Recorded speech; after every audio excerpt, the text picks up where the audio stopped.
A convicted murderer sentenced to life in prison must remain behind bars at least until 2023 for the abduction and murder of a 13-year-old girl who was repeatedly raped, injected by syringe with drain cleaner, shot, and then thrown into a canyon. The Alabama Board of Pardons and Paroles debated for about a minute before voting Wednesday to deny release for Judith Ann Neely, reports Al.com. The decision came 2 days after Alabama Gov. KIV issued a letter that also opposed parole for Neely and decried the unspeakable brutality of her crimes. Neely, whose original death sentence was commuted to life in prison by a previous governor, should not be paroled, not now, and not ever, Ivy wrote in a letter to the board. Her character includes a disturbing tendency to manipulate others toward her own violent ends. These things alone should prevent Ms. Neely from ever stepping foot outside an Alabama prison. Neely was convicted after abducting 13-year-old Lisa Ann Milliken from a shopping mall in Rome, Georgia, in September 1982, according to the Coosa Valley News. She then took the victim across the state line to a motel in Scottsboro, Alabama, where Neely's then-husband, Alvin, raped the girl 4 times while the couple held her captive and tortured her, according to Al.com.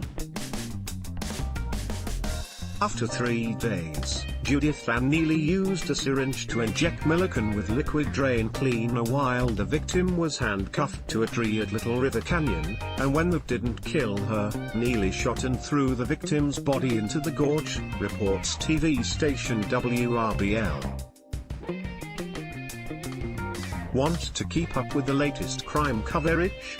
Click here to get breaking crime news, ongoing trial coverage and details of intriguing unsolved cases in the True Crime newsletter. Jurors who convicted Neely recommended a sentence of life in prison, which the judge in the case disregarded when he sentenced her instead to death. Alvin Neely also was convicted and died in prison in 2005 while serving his life sentence, according to WRBL, former Gov. Fob James commuted Judith Ann Neely's sentence to life in 1999. Those who testified Monday to the parole board against her release included Milliken's brother, Calvin. That took a part of my life away. And it took Lisa's whole life away. She's no longer here, he said, according to Al.com. Judith Ann Neely is a very cruel, sick person. An attorney, Julian McPhillips, who testified for Neely's release, said she has acknowledged her crimes but argued that they were committed at the direction of her husband, the outlet reports. To say that Ms. Neely was brainwashed is a vast understatement, he said.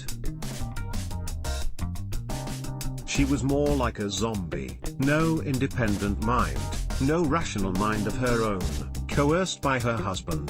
Had Neely been released, she would have been transferred to Georgia, where a life sentence awaits her following her conviction for an October 1982 murder tied to the abduction of an engaged couple, John Hancock and Janice Chapman, from a Rome service station. Chapman was raped and shot, the Coosa Valley News reports, but Hancock survived his shooting and testified against the couple. Neely will next come up for parole in 2023, reports TV station WIAT.